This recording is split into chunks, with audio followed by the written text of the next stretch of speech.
Lakini nasisitiza kwa wazazi, tuache kusema mtoto wangu ana miaka 10 hawezi choma shule, ama ana miaka 16 hawezi choma shule. Mtoto wako atachoma shule na atafanya zile vitu yenye hata wewe mzazi wa miaka 40 50 hautafanya.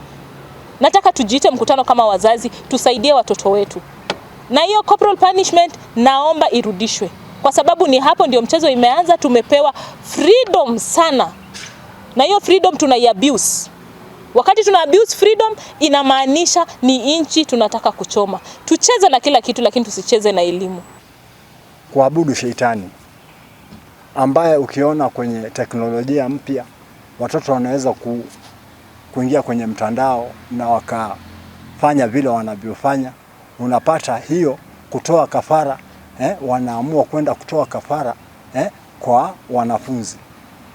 Hilo jambo ni lazima serikali na vyombo vya habari iangazie kwa kina.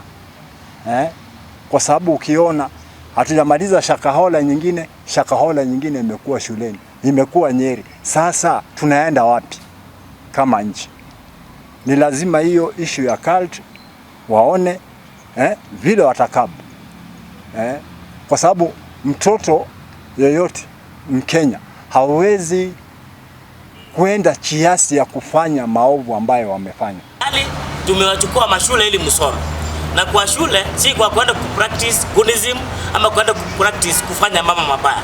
Ni maisha yenu mnaharibu, si maisha ya wazazi wenu. Sababu wazazi wenu wakitoka, ninyi mtabaki.